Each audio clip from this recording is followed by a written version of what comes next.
most valuable commodity I know of is information. Wouldn't you agree?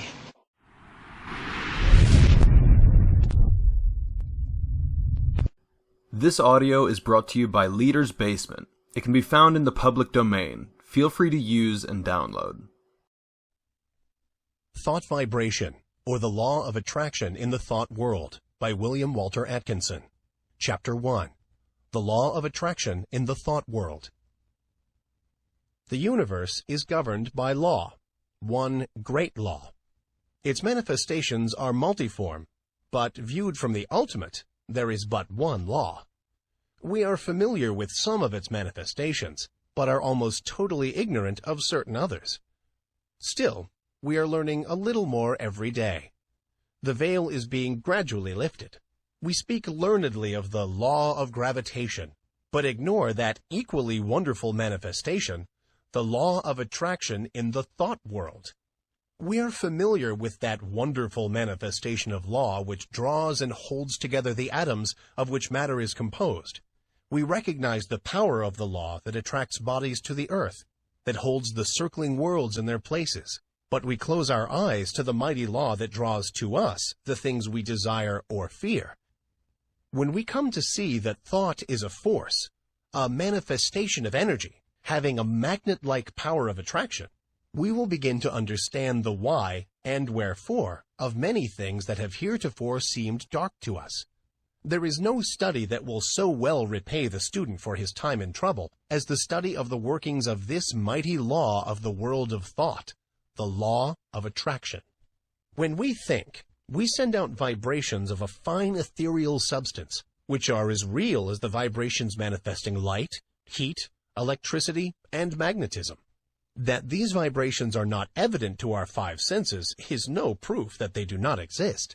A powerful magnet will send out vibrations and exert a force sufficient to attract to itself a piece of steel weighing 100 pounds. But we can neither see, taste, smell, hear, nor feel the mighty force. These thought vibrations, likewise, cannot be seen, tasted, smelled, heard, nor felt in the ordinary way. Although it is true that there are on record cases of persons peculiarly sensitive to psychic impressions who have perceived powerful thought waves, and very many of us can testify that we have distinctly felt the thought vibrations of others, both whilst in the presence of the sender and at a distance. Telepathy and its kindred phenomena are not idle dreams. Light and heat are manifested by vibrations of a far lower intensity than those of thought. But the difference is solely in the rate of vibration. The annals of science throw an interesting light upon this question. Professor Elisha Gray, an eminent scientist, says in his little book, The Miracles of Nature, "There is much food for speculation in the thought that there exist sound waves that no human ear can hear, and color waves of light that no eye can see. The long, dark, soundless space between 40,000 and 400 trillion vibrations per second, and the infinity of range beyond 700 trillion vibrations per second, where light ceases in the universe of motion, makes it possible to indulge in speculation." M. Williams, in his work entitled Short Chapters in Science, says, "There is no gradation between the most rapid undulations or tremblings that produce our sensation of sound and the slowest of those which give rise to our sensations of gentlest warmth.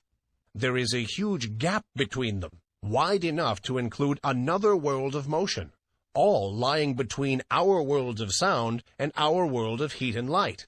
And there is no good reason whatever for supposing that matter is incapable of such intermediate activity, or that such activity may not give rise to intermediate sensations, provided there are organs for taking up and sensifying their movements."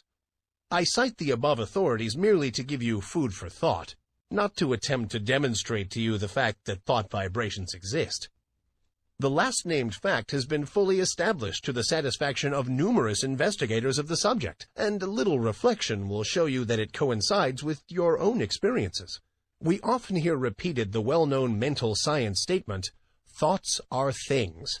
And we say these words over without consciously realizing just what is the meaning of the statement. If we fully comprehended the truth of the statement and the natural consequences of the truth back of it, we should understand many things which have appeared dark to us, and would be able to use the wonderful power thought force, just as we use any other manifestation of energy. As I have said, when we think, we set into motion vibrations of a very high degree, but just as real as the vibrations of light, heat, sound, or electricity. And when we understand the laws governing the production and transmission of these vibrations, we will be able to use them in our daily life, just as we do the better-known forms of energy. That we cannot see, hear, weigh, or measure these vibrations is no proof that they do not exist. There exist waves of sound which no human ear can hear, although some of these are undoubtedly registered by the ear of some of the insects, and others are caught by delicate scientific instruments invented by man. Yet there is a great gap between the sounds registered by the most delicate instrument and the limit which man's mind, reasoning by analogy, knows to be the boundary line between sound waves and some other forms of vibration. And there are light waves which the eye of man does not register, some of which may be detected by more delicate instruments, and many more so fine that the instrument has not yet been invented which will detect them, although improvements are being made every year, and the unexplored field gradually lessened. As new instruments are invented, new vibrations are registered by them, and yet the vibrations were just as real before the invention of the instrument as afterward. Supposing that we had no instruments to register magnetism, one might be justified in denying the existence of that mighty force, because it could not be tasted, felt, smelt, heard, seen, weighted, or measured. And yet, the mighty magnet would still send out waves of force sufficient to draw to it pieces of steel weighing hundreds of pounds. Each form of vibration requires its own form of instrument for registration. At present, the human brain seems to be the only instrument capable of registering thought waves, although occultists say that in this century, scientists will invent apparatus sufficiently delicate to catch and register such impressions. And from present indications, it looks as if the invention named might be expected at any time. The demand exists and undoubtedly will be soon supplied. But to those who have experimented along the lines of practical telepathy, no further proof is required than the results of their own experiments. We are sending out thoughts of greater or less intensity all the time, and we are reaping the results of such thoughts. Not only do our thought waves influence ourselves and others, but they have a drawing power. They attract to us the thoughts of others, things, circumstances, people, luck, in accord with the character of the thought uppermost in our minds. Thoughts of love will attract to us the love of others, circumstances and surroundings in accord with the thought, people who are of like thought. Thoughts of anger, hate, envy, malice, and jealousy will draw to us the foul brood of kindred thoughts emanating from the minds of others, circumstances in which we will be called upon to manifest these vile thoughts and will receive them in turn from others, people who will manifest in harmony, and so on. A strong thought, or a thought long continued, will make us the center of attraction for the corresponding thought waves of others. Like attracts like in the thought world. As ye sow, so shall ye reap. Birds of a feather flock together in the thought world. Curses, like chickens, come home to roost, and bringing their friends with them. The man or woman who is filled with love sees love on all sides and attracts the love of others. The man with hate in his heart gets all the hate he can stand. The man who thinks fight generally runs up against all the fight he wants before he gets through. And so it goes. Each gets what he calls for over the wireless telegraphy of the mind. The man who rises in the morning feeling grumpy usually manages to have the whole family in the same mood before the breakfast is over. The nagging woman generally finds enough to gratify her nagging propensity during the day. This matter of thought attraction is a serious one. When you stop to think of it, you will see that a man really makes his own surroundings, although he blames others for it. I have known people who understand this law to hold a positive, calm thought and be absolutely unaffected by the inharmony surrounding them. They were like the vessel from which the oil had been poured on the troubled waters. They rested safely and calmly, whilst the tempest raged around them. One is not at the mercy of the fitful storms of thought after he has learned the workings of the law. We have passed through the age of physical force onto the age of intellectual supremacy, and are now entering a new and almost unknown field, that of psychic power. This field of energy has its established laws, as well as have the others, and we should acquaint ourselves with them, or we will be crowded to the wall, as are the ignorant on the plains of effort. I will endeavor to make plain to you the great underlying principles of this new field of energy which is opening up before us, that you may be able to make use of this great power and apply it for legitimate and worthy purposes, just as men are using steam, electricity, and other forms of energy today. Chapter 2. Thought Waves and Their Process of Reproduction. Like a stone thrown into the water, thought produces ripples and waves which spread out over the great ocean of thought. There is this difference, however. The waves on the water move only on a level plane in all directions, whereas thought waves move in all directions from a common center, just as do the rays from the sun. Just as we here on earth are surrounded by a great sea of air, so are we surrounded by a great sea of mind. Our thought waves move through this vast mental ether, extending, however, in all directions, as I have explained, becoming somewhat lessened in intensity according to the distance traversed, because of the friction occasioned by the waves coming in contact with the great body of mind surrounding us on all sides. These thought waves have other qualities differing from the waves on the water. They have the property of reproducing themselves.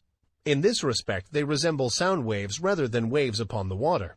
Just as a note of the violin will cause the thin glass to vibrate and sing, so will a strong thought tend to awaken similar vibrations in minds attuned to receive it.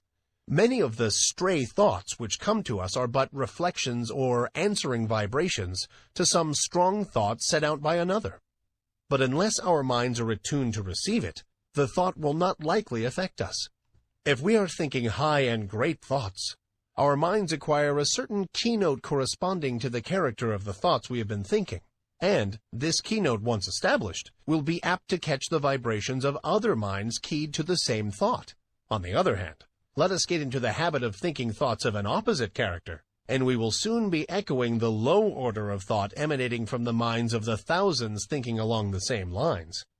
We are largely what we have thought ourselves into being, the balance being represented by the character of the suggestions and thoughts of others, which have reached us either directly by verbal suggestions or telepathically by means of such thought waves. Our general mental attitude, however, determines the character of the thought waves received from others as well as the thoughts emanating from ourselves. We receive only such thoughts as are in harmony with the general mental attitude held by ourselves, the thoughts not in harmony affecting us very little, as they awaken no response in us. The man who believes thoroughly in himself and maintains a positive, strong mental attitude of confidence and determination is not likely to be affected by the adverse and negative thoughts of discouragement and failure emanating from the minds of other persons in whom these last qualities predominate. At the same time, these negative thoughts, if they reach one whose mental attitude is pitched on a low key, deepen his negative state and add fuel to the fire which is consuming his strength, or, if you prefer this figure, serve to further smother the fire of his energy and activity.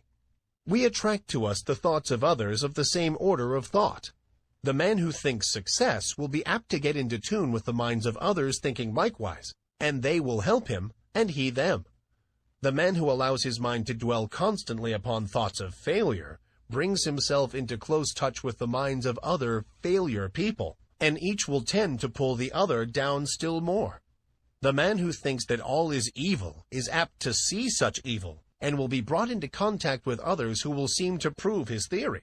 And the man who looks for good in everything and everybody will be likely to attract to himself the things and people corresponding to his thought. We generally see that for which we look. You will be able to carry this idea more clearly if you will think of the Marconi wireless instruments, which receive the vibrations only from the sending instrument which has been attuned to the same key, while other telegrams are passing through the air in near vicinity without affecting the instrument. The same law applies to the operations of thought. We receive only that which corresponds to our mental attunement. If we have been discouraged, we may rest assured that we have dropped into a negative key, and have been affected not only by our own thoughts, but have also received the added depressing thoughts of similar character, which are constantly being sent out from the minds of other unfortunates who have not yet learned the law of attraction in the thought world.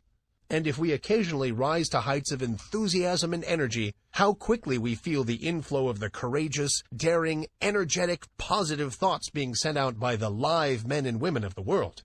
We recognize this without much trouble when we come in personal contact with people and feel their vibrations, depressing or invigorating as the case may be. But the same law operates when we are not in their presence, although less strongly. The mind has many degrees of pitch, ranging from the highest positive note to the lowest negative note, with many notes in between, varying in pitch according to their respective distance from the positive or negative extreme. When your mind is operating along positive lines, you feel strong, buoyant, bright, cheerful, happy, confident, and courageous, and are enabled to do your work well, to carry out your intentions, and progress on your roads to success. You send out strong positive thought, which affects others and causes them to cooperate with you or to follow your lead, according to their own mental keynote. When you are playing on the extreme negative end of the mental keyboard, you feel depressed, weak, passive, dull, fearful, and cowardly. And you find yourself unable to make progress or to succeed. And your effect upon others is practically nil. You are led by, rather than leading others, and are used as a human doormat or football by more positive persons. In some persons, the positive element seems to predominate, and in others, the negative quality seems to be more in evidence. There are, of course, widely varying degrees of positiveness and negativeness, and B may be negative to A while positive to C. When two people first meet, there is generally a silent mental conflict in which their respective minds test their quality of positiveness and fix their relative position toward each other. This process may be unconscious in many cases, but it occurs nonetheless. The adjustment is often automatic, but occasionally the struggle is so sharp, the opponents being so well matched, that the matter forces itself into the consciousness of the two people. Sometimes both parties are so much alike in their degree of positiveness that they fail to come to terms mentally.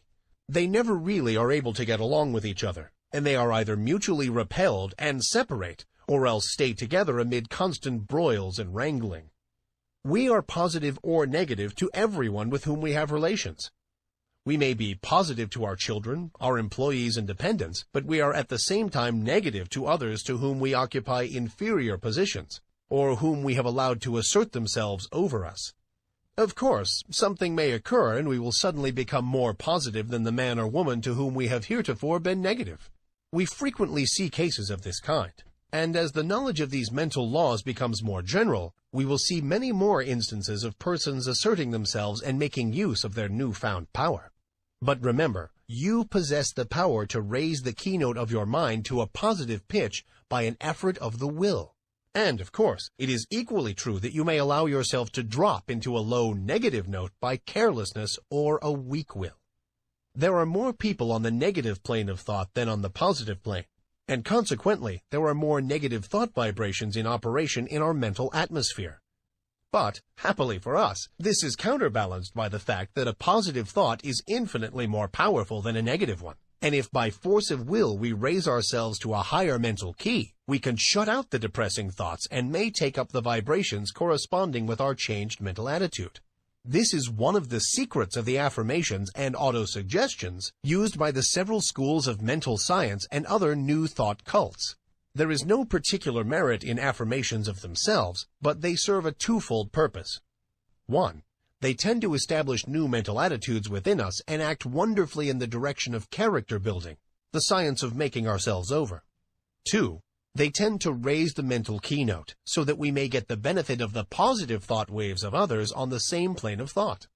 Whether or not we believe in them, we are constantly making affirmations.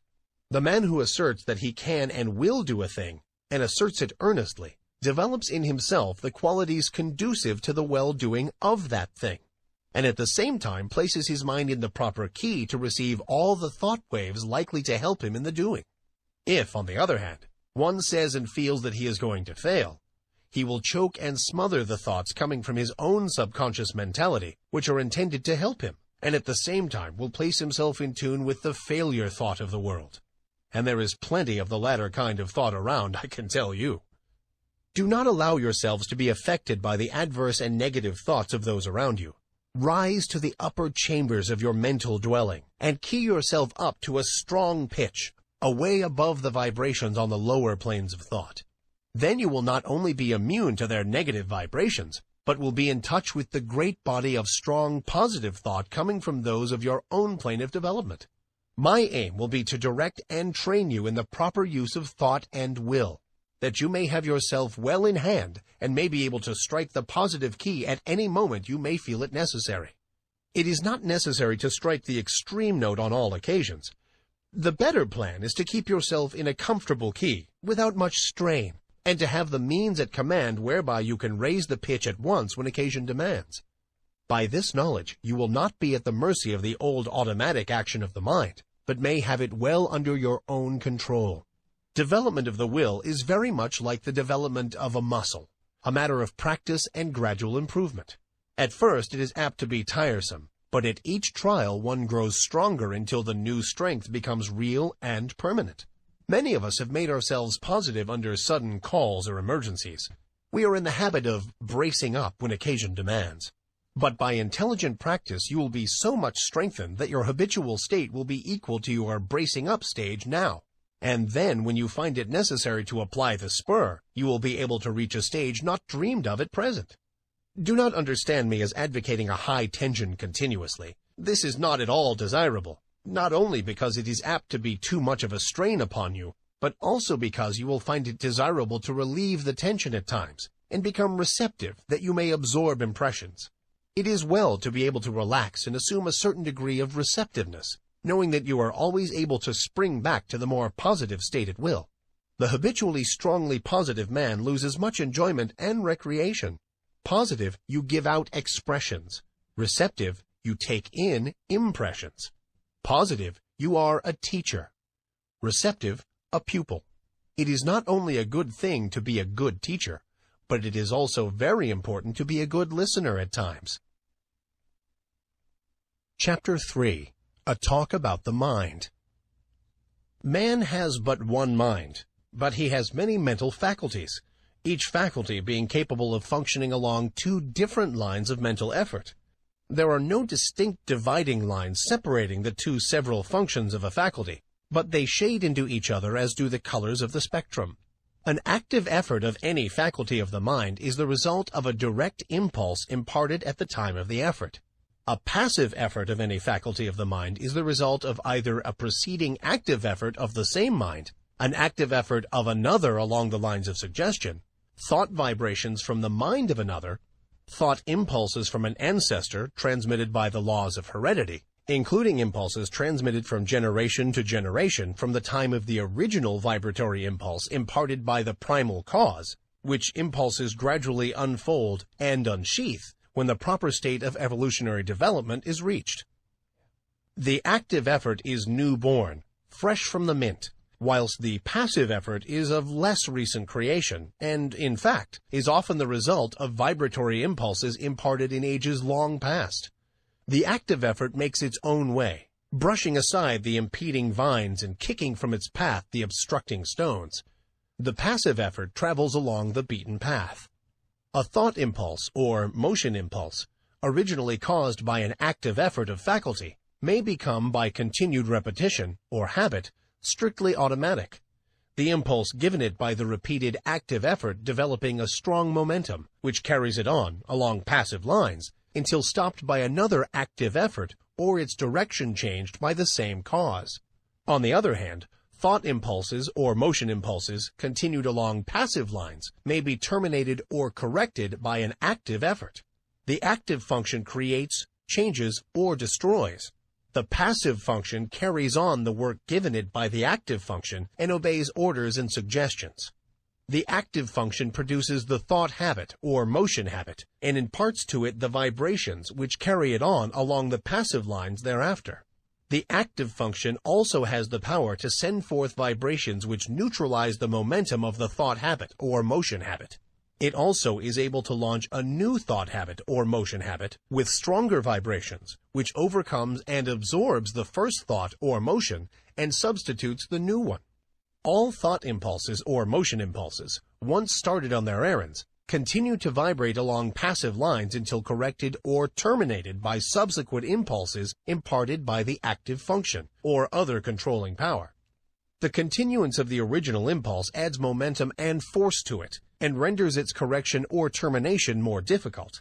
This explains that which is called the force of habit.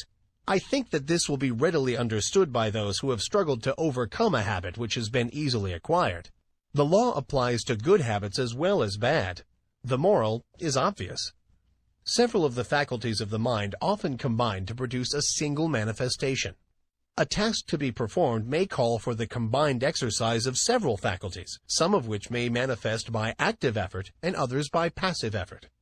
The meeting of new conditions, new problems, calls for the exercise of active effort, whilst a familiar problem or task can be easily handled by the passive effort without the assistance of his more enterprising brother. There is in nature an instinctive tendency of living organisms to perform certain actions, the tendency of an organized body to seek that which satisfies the wants of its organism. This tendency is sometimes called appetency. It is really a passive mental impulse, originating with the impetus imparted by the primal cause, and transmitted along the lines of evolutionary development, gaining strength and power as it progresses. The impulse of the primal cause is assisted by the powerful upward attraction exerted by the absolute. In plant life, this tendency is plainly discernible, ranging from the lesser exhibitions in the lower types to the greater in the higher types. It is that which is generally spoken of as the life force in plants. It is, however, a manifestation of rudimentary mentation, functioning along the lines of passive effort. In some of the higher forms of plant life, there appears a faint color of independent life action, a faint indication of choice of volition. Writers on plant life relate many remarkable instances of this phenomenon. It is undoubtedly an exhibition of rudimentary active mentation. In the lower animal kingdom, a very high degree of passive mental effort is found, and, varying in degree in the several families and species, a considerable amount of active mentation is apparent. The lower animal undoubtedly possesses reason, only in a lesser degree than man, and, in fact, the display of volitional mentation exhibited by an intelligent animal is often nearly as high as that shown by the lower types of man or by a young child. As a child before birth shows in its body the stages of the physical evolution of man, so does a child before and after birth, until maturity, manifest the stages of the mental evolution of man. Man, the highest type of life yet produced, at least upon this planet, shows the highest form of passive mentation, and also a much higher development of active mentation than is seen in the lower animals. And yet the degrees of that power vary widely among the different races of men. Even among men of our race, the different degrees of active mentation are plainly noticeable. These degrees not depending by any means upon the amount of culture, social position, or educational advantages possessed by the individual. Mental culture and mental development are two very different things. You have but to look around you to see the different stages of the development of active mentation in man. The reasoning of many men is scarcely more than passive mentation, exhibiting but little of the qualities of volitional thought. They prefer to let other men think for them. Active mentation tires them, and they find the instinctive, automatic, passive mental process much easier. Their minds work along the lines of least resistance. They are but little more than human sheep. Among the lower animals and the lower types of men, active mentation is largely confined to the grosser faculties, the more material plane. The higher mental faculties working along the instinctive automatic lines of the passive function. As the lower forms of life progressed in the evolutionary scale, they developed new faculties which were latent within them. These faculties always manifested in the form of rudimentary passive functioning, and afterwards worked up through higher passive forms until the active functions were brought into play. The evolutionary process still continues, the invariable tendency being toward the goal of highly developed active mentation. This evolutionary process is caused by the vibratory impulse imparted by the primal cause, aided by the uplifting attraction of the absolute. This law of evolution is still in progress, and man is beginning to develop new powers of mind which, of course, are first manifesting themselves along the lines of passive effort. Some men have developed these new faculties to a considerable degree, and it is possible that before long, man will be able to exercise them along the line of their active functions. In fact, this power has already been attained by a few. This is the secret of the Oriental occultists and some of their Occidental brethren. The amenability of the mind to the will can be increased by properly directed practice. That which we are in the habit of referring to as the strengthening of the will is in reality the training of the mind to recognize and absorb the power within. The will is strong enough. It does not need strengthening. But the mind needs to be trained to receive and act upon the suggestions of the will. The will is the outward manifestation of the I am. The will current is flowing in full strength along the spiritual wires, but you must learn how to raise the trolley pole to touch it before the mental car will move. This is a somewhat different idea from that which you have been in the habit of receiving from writers on the subject of willpower, but it is correct, as you will demonstrate to your own satisfaction if you will follow up the subject by experiments along the proper lines. The attraction of the Absolute is drawing man upward, and the vibratory force of the primal impulse has not yet exhausted itself. The time of evolutionary development has come when man can help himself.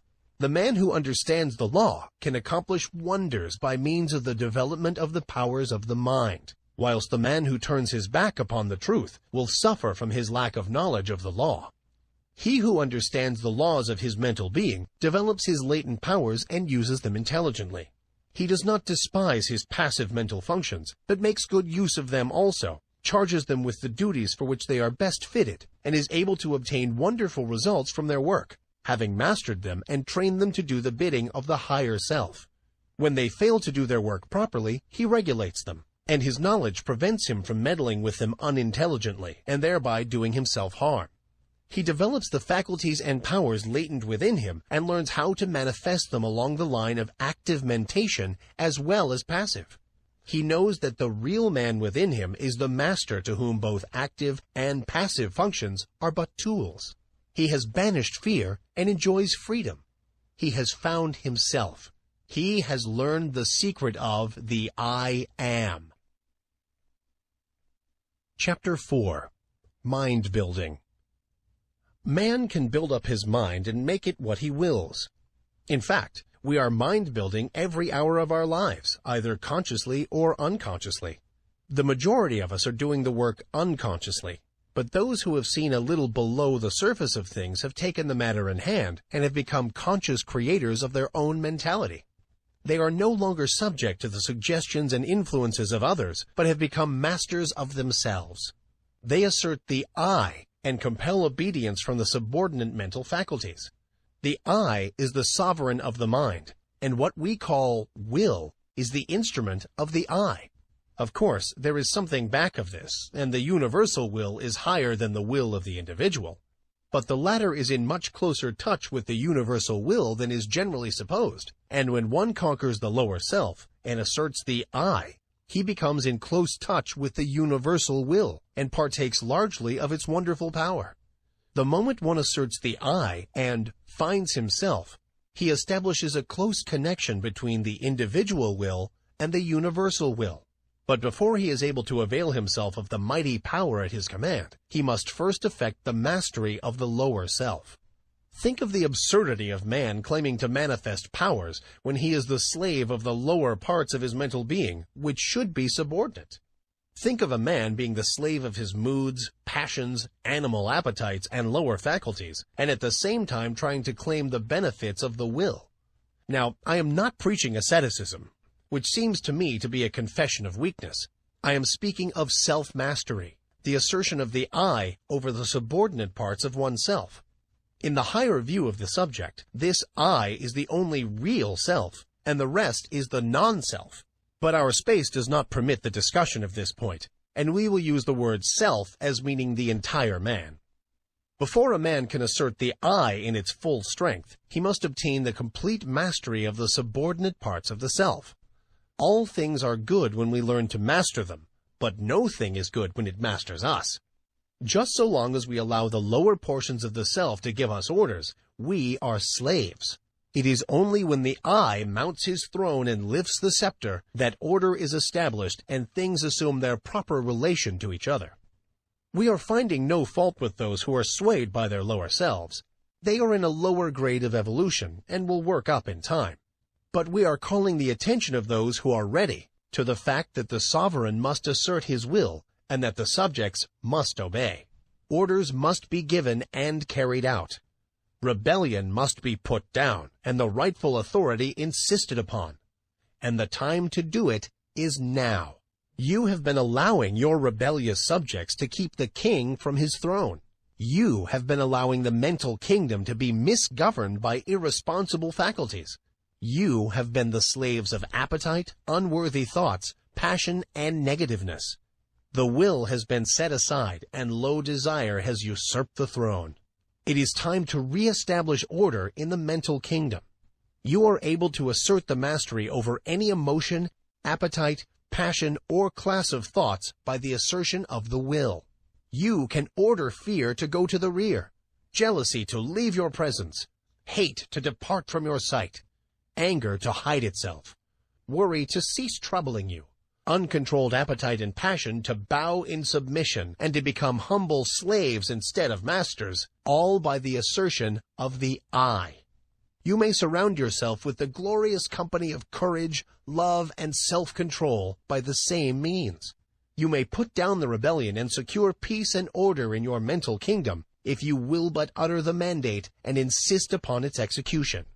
Before you march forth to empire, you must establish the proper internal condition. You must show your ability to govern your own kingdom. The first battle is the conquest of the lower self by the real self. Affirmation. I am asserting the mastery of my real self. Repeat these words earnestly and positively during the day at least once an hour, and particularly when you are confronted with conditions which tempt you to act on the lines of the lesser self instead of following the course dictated by the real self. In the moment of doubt and hesitation, say these words earnestly, and your way will be made clear to you. Repeat them several times after you retire and settle yourself to sleep. But be sure to back up the words with the thought inspiring them, and do not merely repeat them parrot-like. Form the mental image of the real self, asserting its mastery over the lower planes of your mind. See the king on his throne. You will become conscious of an influx of new thought, and things which have seemed hard for you will suddenly become much easier. You will feel that you have yourself well in hand, and that you are the master and not the slave. The thought you are holding will manifest itself in action, and you will steadily grow to become that which you have in mind. Exercise. Fix the mind firmly on the higher self and draw inspiration from it when you feel led to yield to the promptings of the lower part of your nature. When you are tempted to burst into anger, assert the I, and your voice will drop. Anger is unworthy of the developed self. When you feel vexed and cross, remember what you are, and rise above your feeling. When you feel fearful, remember that the real self fears nothing, and assert courage. When you feel jealousy inciting, think of your higher nature and laugh. And so on, asserting the real self and not allowing the things on the lower plane of mentality to disturb you. They are unworthy of you and must be taught to keep their places. Do not allow these things to master you. They should be your subjects, not your masters. You must get away from this plane, and the only way to do so is to cut loose from these phases of thought which have been running things to suit themselves. You may have trouble at the start, but keep at it, and you will have that satisfaction which comes only from conquering the lower parts of our nature. You have been a slave long enough. Now is the time to free yourselves. If you will follow these exercises faithfully, you will be a different being by the end of the year, and will look back with a pitying smile to your former condition. But it takes work. This is not child's play, but a task for earnest men and women. Will you make the effort? Chapter 5. The Secret of the Will. While psychologists may differ in their theories regarding the nature of the will, none deny its existence nor question its power. All persons recognize the power of strong will. All see how it may be used to overcome the greatest obstacles. But few realize that the will may be developed and strengthened by intelligent practice. They feel that they could accomplish wonders if they had a strong will, but instead of attempting to develop it, they content themselves with vain regrets. They sigh, but do nothing. Those who have investigated the subject closely know that willpower, with all its latent possibilities and mighty powers, may be developed, disciplined, controlled, and directed, just as may be any other of nature's forces. It does not matter what theory you may entertain about the nature of the will, you will obtain the results if you practice intelligently. Personally, I have a somewhat odd theory about the will. I believe that every man has potentially a strong will, and that all he has to do is train his mind to make use of it. I think that in the higher regions of the mind of every man is a great store of willpower awaiting his use. The will current is running along the psychic wires, and all that is necessary to do is to raise the mental trolley pole and bring down the power for your use. And the supply is unlimited, for your little storage battery is connected with the great powerhouse of the universal willpower, and the power is inexhaustible. Your will does not need training, but your mind does. The mind is the instrument, and the supply of willpower is proportionate to the fineness of the instrument through which it manifests. But you needn't accept this theory if you don't like. This lesson will fit your theory as well as mine. He who has developed his mind so that it will allow the willpower to manifest through it has opened up wonderful possibilities for himself. Not only has he found a great power at his command, but he is able to bring into play and use faculties, talents, and abilities of whose existence he has not dreamed. This secret of the will is the magic key which opens all doors. The late Donald G. Mitchell once wrote, "Resolve is what makes a man manifest. Not puny resolve, but crude determination. Not errant purpose, but that strong and indefatigable will which treads down difficulties and danger, as a boy treads down the heaving frostlands of winter, which kindles his eye and brain with a proud pulse beat towards the unattainable. Will makes men giants." Many of us feel that if we would but exert our will, we might accomplish wonders. But somehow we do not seem to want to take the trouble. At any rate, we do not get to the actual willing point. We put it off from time to time and talk vaguely of someday, but that someday never comes. We instinctively feel the power of the will, but we haven't enough energy to exercise it, and so drift along with the tide, unless perhaps some friendly difficulty arises, some helpful obstacle appears in our path, or some kindly pain stirs us into action, in either of which cases we are compelled to assert our will and thus begin to accomplish something. The trouble with us is that we do not want to do the thing enough to make us exert our willpower. We don't want to hard enough. We are mentally lazy and of weak desire. If you do not like the word desire, substitute for it the word aspiration. Some people call the lower impulses desires and the higher aspirations. It's all a matter of words. Take your choice. That is the trouble. Let a man be in danger of losing his life. Let a woman be in danger of losing a great love, and you will witness a startling exhibition of willpower from an unexpected source. Let a woman's child be threatened with danger, and she will manifest a degree of courage and will that sweeps all before it. And yet the same woman will quail before a domineering husband, and will lack the will to perform a simple task. A boy will do all sorts of work if he but considers it play, and yet he can scarcely force himself to cut a little firewood. Strong will follows strong desire. If you really want to do a thing very much, you can usually develop the willpower to accomplish it. The trouble is that you have not really wanted to do these things, and yet you blame your will. You say that you do want to do it, but if you stop to think, you will see that you really want to do something else more than the thing in question. You are not willing to pay the price of attainment. Stop a moment and analyze this statement and apply it to your own case. You are mentally lazy. That's the trouble. Don't talk to me about not having enough will. You have a great storehouse of will awaiting your use, but you are too lazy to use it. Now, if you are really in earnest about this matter, get to work and first find out what you really want to do. Then start to work and do it. Never mind about the willpower. You'll find a full supply of that whenever you need it. The thing to do is to get to the point where you will resolve to do. That's the real test, the resolving. Think of these things a little, and make up your mind whether or not you really want to be a willer sufficiently hard to get to work. Many excellent essays and books have been written on this subject, all of which agree regarding the greatness of willpower, the most enthusiastic terms being used.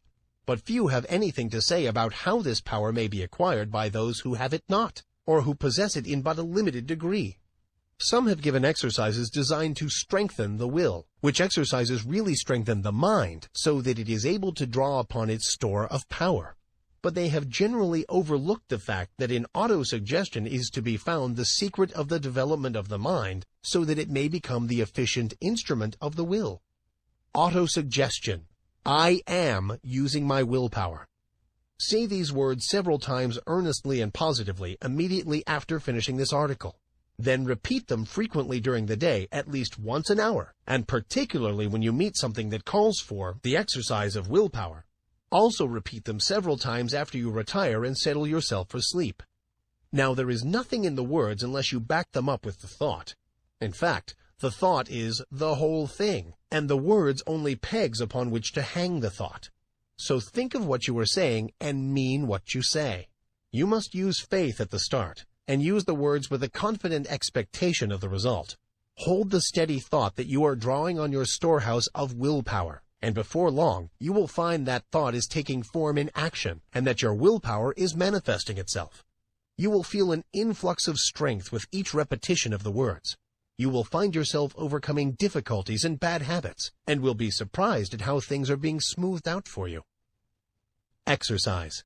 Perform at least one disagreeable task each day during the month. If there is any specially disagreeable task which you would like to shirk, that is the one for you to perform. This is not given to you in order to make you self-sacrificing or meek or anything of that sort. It is given you to exercise your will. Anyone can do a pleasant thing cheerfully, but it takes will to do the unpleasant thing cheerfully. And that is how you must do the work. It will prove a most valuable discipline to you. Try it for a month, and you will see where it comes in. If you shirk this exercise, you had better stop right here and acknowledge that you do not want willpower, and are content to stay where you are and remain a weakling. Chapter 6. How to become immune to injurious thought attraction. The first thing to do is to begin to cut out fear and worry. Fear thought is the cause of much unhappiness and many failures. You have been told this thing over and over again, but it will bear repeating. Fear is a habit of mind which has been fastened upon us by negative race thought, but from which we may free ourselves by individual effort and perseverance. Strong expectancy is a powerful magnet. He of the strong, confident desire attracts to him the things best calculated to aid him: persons, things, circumstances, surroundings. If he desires them hopefully, trustfully, confidently, calmly. And, equally true, he who fears a thing generally manages to start into operation forces which will cause the thing he feared to come upon him. Don't you see? The man who fears really expects the feared thing, and in the eyes of the law is the same as if he really had wished for or desired it. The law is operative in both cases. The principle is the same. The best way to overcome the habit of fear is to assume the mental attitude of courage, just as the best way to get rid of darkness is to let in the light. It is a waste of time to fight a negative thought habit by recognizing its force and trying to deny it out of existence by mighty efforts. The best, surest, easiest, and quickest method is to assume the existence of the positive thought desired in its place, and by constantly dwelling upon the positive thought, manifest it into objective reality. Therefore, instead of repeating, "I'm not afraid," say boldly, "I am full of courage. I am courageous." You must assert, "There's nothing to fear," which, although in the nature of a denial, simply denies the reality of the object causing fear rather than admitting the fear itself and then denying it. To overcome fear, one should hold firmly to the mental attitude of courage. He should think courage, say courage, act courage. He should keep the mental picture of courage before him all the time, until it becomes his normal mental attitude. Hold the ideal firmly before you, and you will gradually grow to its attainment. The ideal will become manifest. Let the word courage sink deeply into your mind, and then hold it firmly there until the mind fastens it in place. Think of yourself as being courageous. See yourself as acting with courage in trying situations. Realize that there is nothing to fear, that worry and fear never helped anyone and never will. Realize that fear paralyzes effort, and that courage promotes activity. The confident, fearless, expectant, I can and I will man is a mighty magnet. He attracts to himself just what is needed for his success. Things seem to come his way, and people say he is lucky. Nonsense! Luck has nothing to do with it. It's all in the mental attitude. And the mental attitude of the I can't or the I'm afraid man also determines his measure of success. There's no mystery whatsoever about it. You have but to look about you to realize the truth of what I have said. Did you ever know a successful man who did not have the I can and I will thought strong within him? Why, he will walk all around the I can't man, who has perhaps even more ability. The first mental attitude brought to the surface latent qualities, as well as attracted help from outside, whilst the second mental attitude not only attracted I can't people and things, but also kept the man's own powers from manifesting themselves. I have demonstrated the correctness of these views, and so have many others, and the number of people who know these things is growing every day. Don't waste your thought force, but use it to advantage. Stop attracting to yourself failure, unhappiness, inharmony, sorrow. Begin now and send out a current of bright, positive, happy thought. Let your prevailing thought be, I can and I will. Think, I can and I will. Dream, I can and I will. Say, I can and I will. And act, I can and I will. Live on the I can and I will plane, and before you are aware of it, you will feel the new vibrations manifesting themselves in action, will see them bring results, will be conscious of the new point of view, will realize that your own is coming to you. You will feel better, act better, see better, be better in every way after you join the I can and I will brigade. Fear is the parent of worry, hate, jealousy, malice, anger, discontent, failure, and all the rest. The man who rids himself of fear will find that the rest of the brood have disappeared. The only way to be free is to get rid of fear. Tear it out by the roots. I regard the conquest of fear as the first important step to be taken by those who wish to master the application of thought force. So long as fear masters you, you are in no condition to make progress in the realm of thought, and I must insist that you start to work at once to get rid of this obstruction. You can do it, if you only go about it in earnest. And when you have ridded yourself of the vile thing, life will seem entirely different to you. You will feel happier, freer, stronger, more positive, and will be more successful in every undertaking of life. Start it today. Make up your mind that this intruder must go. Do not compromise matters with him, but insist upon an absolute surrender on his part. You will find the task difficult at first, but each time you oppose him, he will grow weaker, and you will be stronger. Shut off his nourishment. Starve him to death. He cannot live in a thought atmosphere of fearlessness. So, start to fill your mind with good, strong, fearless thoughts. Keep yourself busy thinking fearlessness, and fear will die of his own accord. Fearlessness is positive. Fear is negative, and you may be sure that the positive will prevail. So long as fear is around with his but, if, suppose, I'm afraid, I can't, what if, and all the rest of his cowardly suggestions, you will not be able to use your thought force to the best advantage. Once you get him out of the way, you will have clear sailing, and every inch of thought sail will catch the wind. He is a Jonah. Overboard with him. The whale who swallows him will have my sympathy. I advise that you start in to do some of the things which you feel you could do if you were not afraid to try. Start to work to do these things, affirming courage all the way through, and you will be surprised to see how the changed mental attitude will clear away obstacles from your path, and will make things very much easier than you had anticipated. Exercises of this kind will develop you wonderfully, and you will be much gratified at the result of a little practice along these lines. There are many things before you awaiting accomplishment, which you can master if you will only throw aside the yoke of fear, if you will only refuse to accept the race suggestion, and will boldly assert the I and its power. And the best way to vanquish fear is to assert courage, and to stop thinking of fear. By this plan, you will train the mind into new habits of thought, thus eradicating the old negative thoughts which have been pulling you down and holding you back. Take the word courage with you as your watchword and manifest it in action. Remember, the only thing to fear is fear, and, well, don't even fear fear, for he's a cowardly chap at the best, who will run if you show a brave front. Chapter 7. The Transmutation of Negative Thought. Worry is the child of fear. If you kill out fear, worry will die for want of nourishment. This advice is very old, and yet it is always worthy of repetition, for it is a lesson of which we are greatly in need. Some people think that if we kill out fear and worry, we will never be able to accomplish anything. I have read editorials in the great journals in which the writers held that without worry, one can never accomplish any of the great tasks of life, because worry is necessary to stimulate interest and work.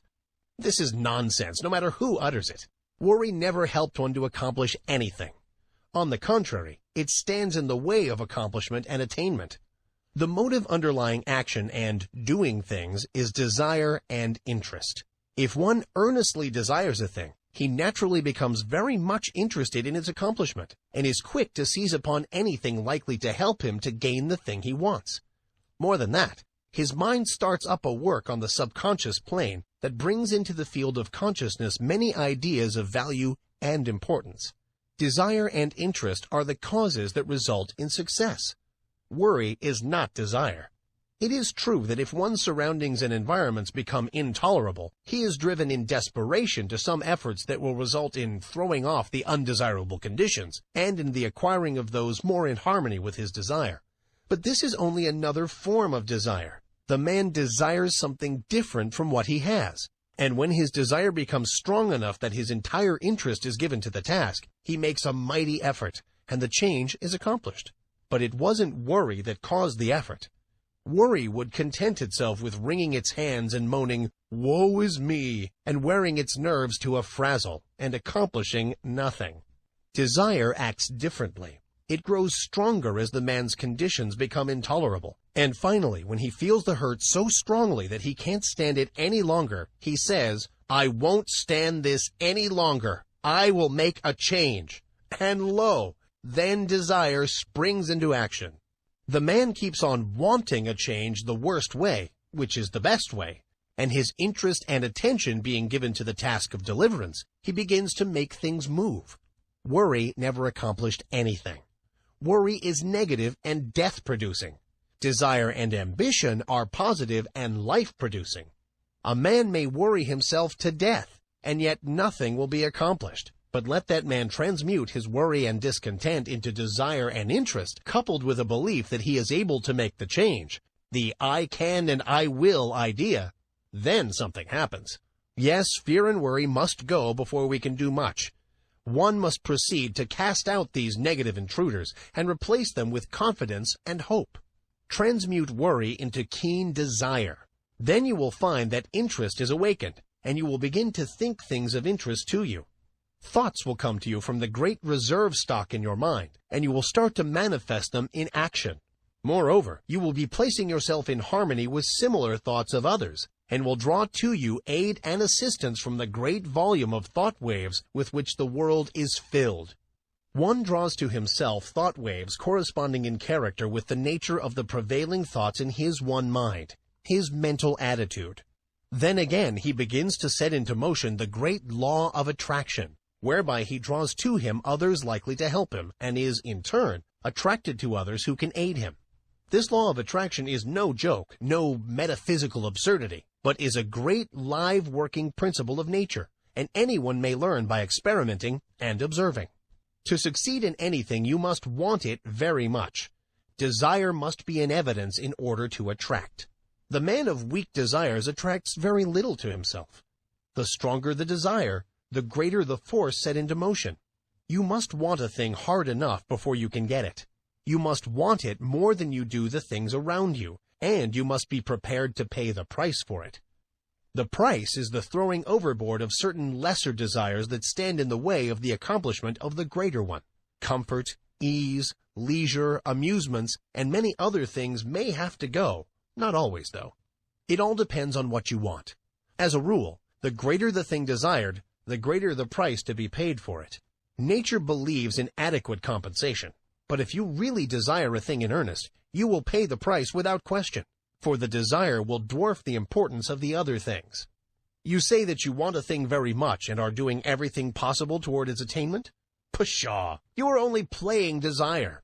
Do you want the thing as much as a prisoner wants freedom? As much as a dying man wants life? Look at the almost miraculous things accomplished by prisoners desiring freedom. Look how they work through steel plates and stone walls with a bit of stone. Is your desire as strong as that? Do you work for the desired thing as if your life depended on it? Nonsense! You don't know what desire is. I tell you, if a man wants a thing as much as the prisoner wants freedom, or as much as a strongly vital man wants life, then that man will be able to sweep away obstacles and impediments apparently immovable. The key to attainment is desire, confidence, and will. This key will open many doors. Fear paralyzes desire. It scares the life out of it. You must get rid of fear.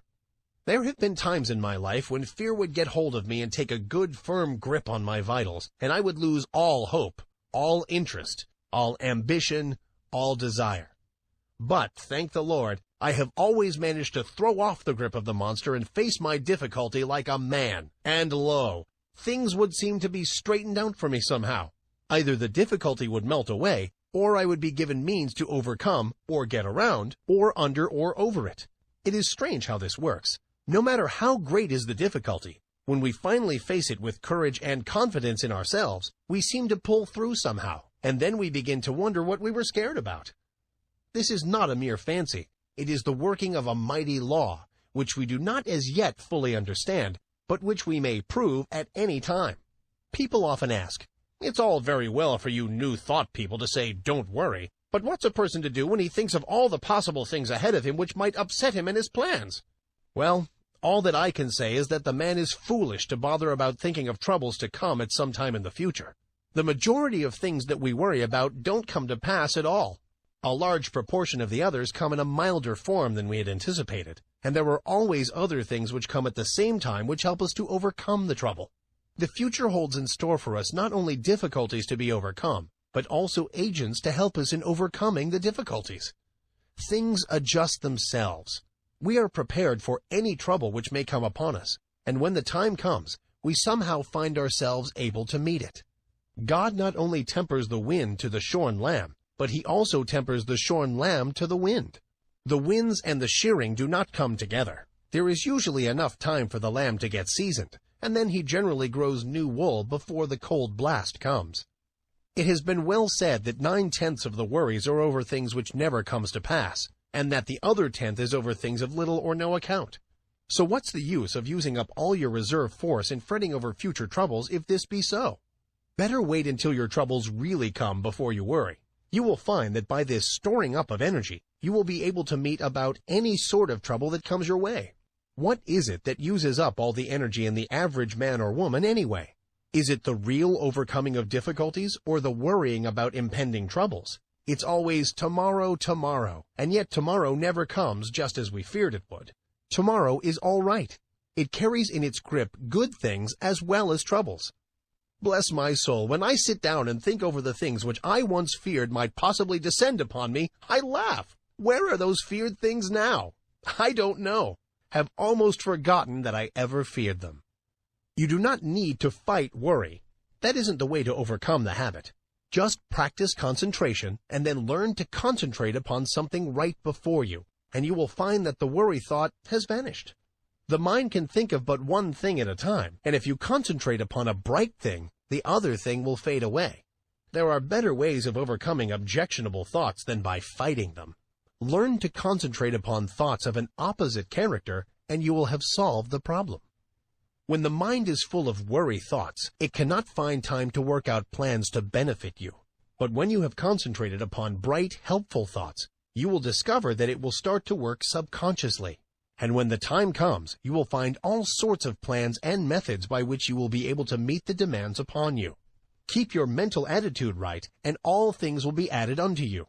There's no sense in worrying. Nothing has ever been gained by it, and nothing ever will be. Bright, cheerful, and happy thoughts attract bright, cheerful, and happy things to us. Worry drives them away. Cultivate the right mental attitude. Chapter 8. The Law of Mental Control. Your thoughts are either faithful servants or tyrannical masters, just as you allow them to be. You have the say about it. Take your choice. They will either go about your work under direction of the firm will, doing it the best they know how, not only in your waking hours, but when you are asleep. Some of our best mental work being performed for us when our conscious mentality is at rest, as is evidenced by the fact that when the morning comes, we find troublesome problems have been worked out for us during the night.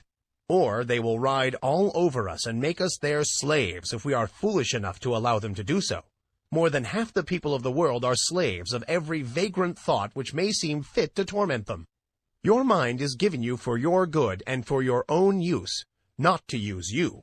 There are very few people who seem to realize this and who understand the art of managing the mind.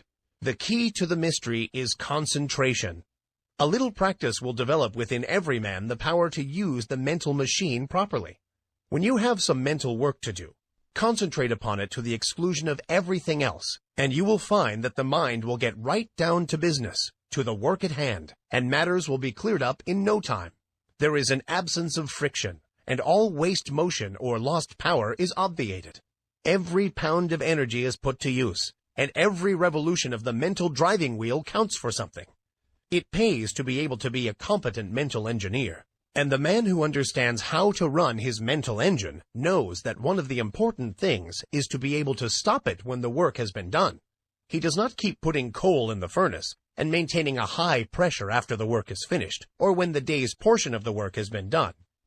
Some people act as if the engine should be kept running whether there was any work to be done or not, and then they complain if it gets worn out and wobbles and needs repairing. These mental engines are fine machines and need intelligent care. To those who are acquainted with the laws of mental control, it seems absurd for one to lie awake at night fretting about the problems of the day, or more often, of the morrow. It is just as easy to slow down the mind as it is to slow down an engine, and thousands of people are learning to do this in these days of new thought. The best way to do it is to think of something else, as far different from the obtruding thought as possible. There is no use fighting an objectionable thought with the purpose of downing it. That is a great waste of energy, and the more you keep on saying, "I won't think of this thing," the more it keeps on coming into your mind, for you are holding it there for the purpose of hitting it. Let it go. Don't give it another thought. Fix the mind on something entirely different, and keep the attention there by an effort of the will. A little practice will do much for you in this direction. There is only room for one thing at a time in the focus of attention, so put all your attention upon one thought, and the others will sneak off. Try it for yourself. Chapter 9. Asserting the Life Force. I have spoken to you of the advantage of getting rid of fear. Now I wish to put life into you. Many of you have been going along as if you were dead. No ambition, no energy, no vitality, no interest, no life. This will never do. You are stagnating. Wake up and display a few signs of life. This is not the place in which you can stalk around like a living corpse. This is the place for wide-awake, active, live people, and a good general awakening is what is needed. Although it would take nothing less than a blast from Gabriel's trumpet to awaken some of the people who are stalking around, thinking that they are alive, but who are really dead to all that makes life worthwhile. We must let life flow through us and allow it to express itself naturally. Do not let the little worries of life, or the big ones either, depress you and cause you to lose your vitality. Assert the life force within you and manifest it in every thought, act, and deed. And before long, you will be exhilarated and fairly bubbling over with vitality and energy. Put a little life into your work, into your pleasures, into yourself. Stop doing things in a half-headed way, and begin to take an interest in what you are doing, saying, and thinking. It is astonishing how much interest we may find in the ordinary things of life if we will only wake up. There are interesting things all around us, interesting events occurring every moment, but we will not be aware of them unless we assert our life force and begin to actually live instead of merely existing. No man or woman ever amounted to anything unless he or she put life into the tasks of everyday life, the acts, the thoughts. What the world needs is live men and women. Just look into the eyes of the people whom you meet and see how few of them are really alive. The most of them lack that expression of conscious life which distinguishes the man who lives from the one who simply exists. I want you to acquire this sense of conscious life so that you may manifest it in your life and show what mental science has done for you. I want you to get to work today and begin to make yourselves over according to the latest pattern. You can do this if you will only take the proper interest in the task. Affirmation and exercise. Fix in your mind the thought that the I within you is very much alive and that you are manifesting life fully, mentally and physically. And keep this thought there, aiding yourself with constant repetitions of the watchword. Don't let the thought escape you, but keep pushing it back into the mind. Keep it before the mental vision as much as possible. Repeat the watchword when you awaken in the morning. Say it when you retire at night. And say it at meal times and whenever else you can during the day, at least once an hour. Form the mental picture of yourself as filled with life and energy. Live up to it as far as possible. When you start in to perform a task, say, I am alive, and mix up as much life as possible in the task.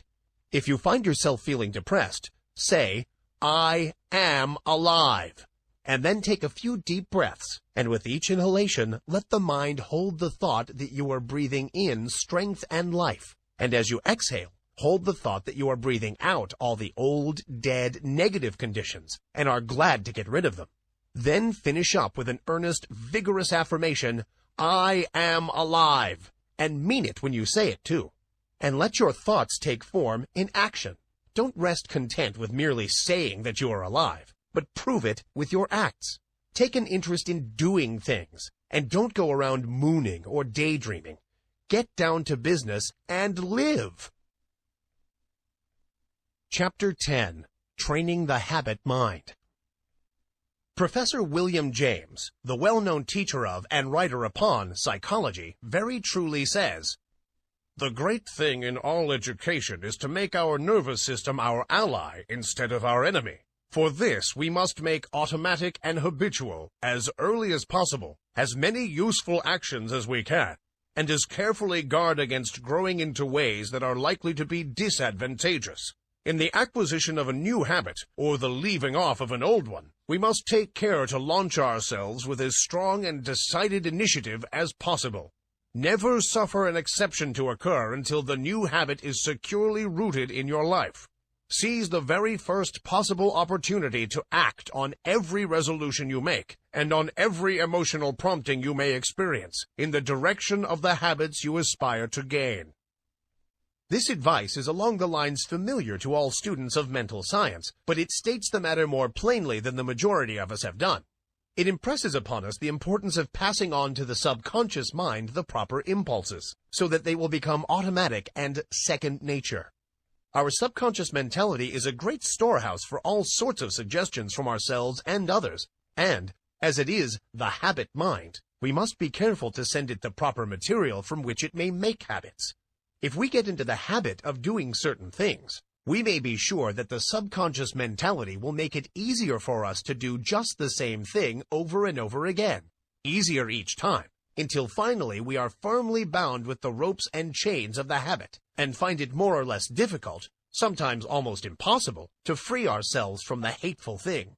We should cultivate good habits against the hour of need. The time will come when we will be required to put forth our best efforts, and it rests with us today whether that hour of need shall find us doing the proper thing automatically and almost without thought, or struggling to do it bound down and hindered with the chains of things opposed to that which we desire at that moment. We must be on guard at all times to prevent the forming of undesirable habits. There may be no special harm in doing a certain thing today, or perhaps again tomorrow, but there may be much harm in setting up the habit of doing that particular thing. If you were confronted with the question, which of these two things should I do? The best answer is, I will do that which I would like to become a habit with me. In forming a new habit, or in breaking an old one, we should throw ourselves into the task with as much enthusiasm as possible in order to gain the most ground before the energy expends itself when it meets with friction from the opposing habits already formed. We should start in by making as strong an impression as possible upon the subconscious mentality. Then we should be constantly on guard against temptations to break the new resolution just this once. This just once idea kills off more good resolutions than any other one cause. The moment you yield just this once, you introduce the thin edge of the wedge that will, in the end, split your resolution into pieces. Equally important is the fact that each time you resist temptation, the stronger does your resolution become. Act upon your resolution as early and as often as possible, as with every manifestation of thought in action, the stronger does it become. You are adding to the strength of your original resolution every time you back it up with action. The mind has been likened to a piece of paper that has been folded.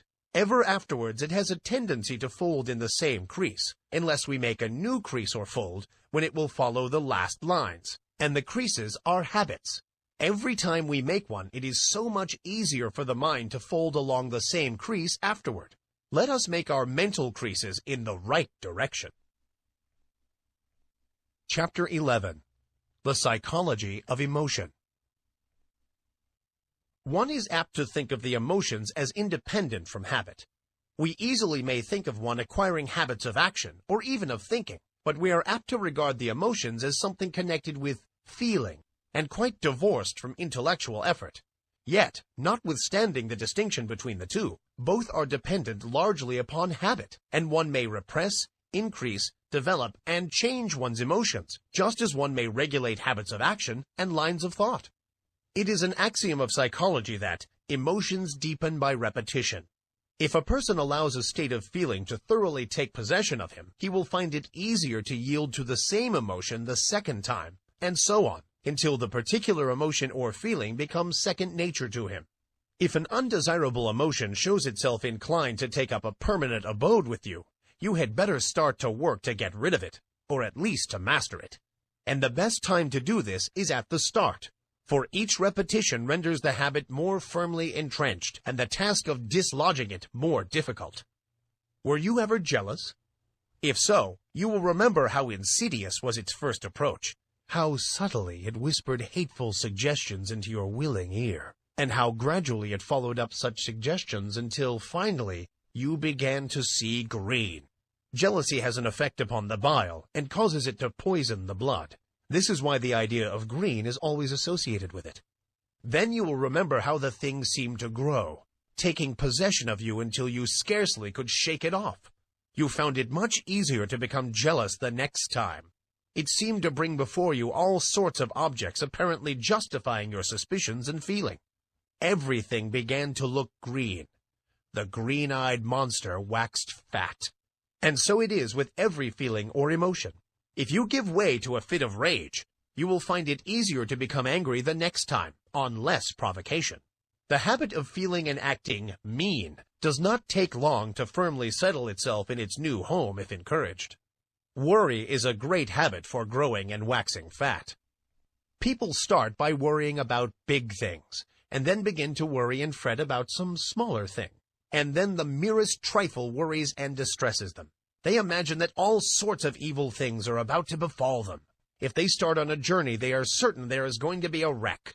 If a telegram comes, it is sure to contain some dreadful tidings. If a child seems a little quiet, the worrying mother is positive it is going to fall ill and die. If the husband seems thoughtful, as he resolves some business plan in his mind, then the good wife is convinced that he is beginning to cease to love her, and indulges in a crying spell. And so it goes. Worry, worry, worry. Each indulgence making the habit more at home. After a while, the continued thought shows itself in action. Not only is the mind poisoned by the blue thoughts, but the forehead shows deep lines between the eyebrows, and the voice takes on that whining, rasping tone so common among worry-burdened people. The condition of mind known as fault-finding is another emotion that grows fat with exercise. First, fault is found with this thing, then with that, and finally with everything. The person becomes a chronic nagger, a burden to friends and relatives, and a thing to be avoided by outsiders. Women make the greatest naggers, not because men are any better, but simply because a man-nagger is apt to have the habit knocked out of him by other men who will not stand his nonsense. He finds that he is making things too hot for himself, and he reforms, while a woman has more of a chance to indulge in the habit.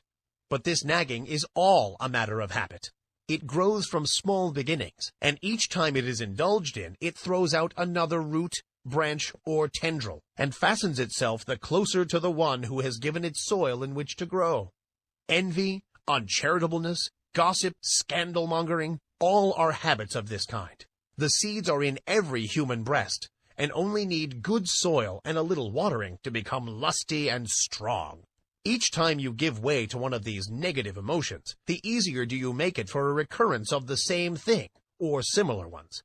Sometimes, by encouraging one unworthy emotion, you find that you have given room for the growth of a whole family of these mental weeds. Now, this is not a good old orthodox preachment against the sin of bad thoughts. It is merely a calling of your attention to the law underlying the psychology of emotion. Nothing new about it. Old as the hills, so old that many of us have forgotten all about it. If you wish to manifest these constantly disagreeable and unpleasant traits, and to suffer the unhappiness that comes from them, by all means do so. That is your business and privilege. It's none of mine, and I am not preaching at you. It keeps me busy minding my own business and keeping an eye on my own undesirable habits and actions. I am merely telling you the law regarding the matter, and you may do the rest. If you wish to choke out these habits, there are two ways open to you. First, whenever you find yourself indulging in a negative thought or feeling, take hold of it and say to it firmly and vigorously, "Get out!" It won't like this at first and will bridle up, curve its back, and snarl like an offended cat. But never mind. Just say "scat" to it. The next time it will not be so confident and aggressive. It will have manifested a little of the fear habit. Each time you repress and choke out a tendency of this kind, the weaker it will become, and the stronger will your will be. Professor James says, "Refuse to express a passion and it dies. Count 10 before venting your anger, and its occasion seems ridiculous. Whistling to keep up courage is no mere figure of speech. On the other hand, sit all day in a moping posture, sigh, and reply to everything with a dismal voice, and your melancholy lingers. There is no more valuable precept in moral education than this, as all who have experience know. If we wish to conquer emotional tendencies in ourselves, we must assiduously, and in the first instance cold-bloodedly, go through the outward movements of those contrary dispositions we prefer to cultivate. Smooth the brow, brighten the eye, contract the dorsal rather than the ventral aspect of the frame, and speak in a major key. Pass the genial compliment, and your heart must be frigid indeed, if it does not gradually thaw." Chapter 12. Developing New Brain Cells. I have spoken of the plan of getting rid of undesirable states of feeling by driving them out. But a far better way is to cultivate the feeling or emotion directly opposed to the one you wish to eradicate. We are very apt to regard ourselves as the creatures of our emotions and feelings, and to fancy that these feelings and emotions are we. But such is far from being the truth.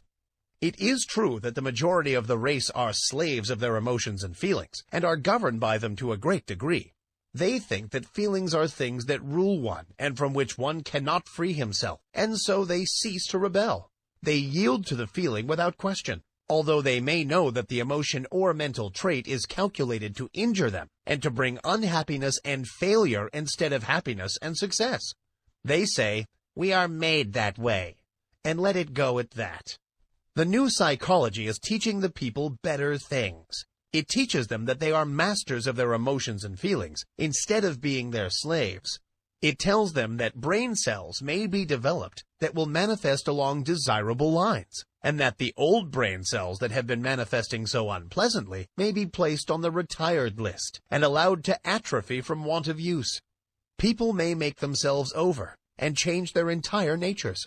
This is not mere idle theory, but is a working fact which has been demonstrated by thousands of people, and which is coming more and more before the attention of the race.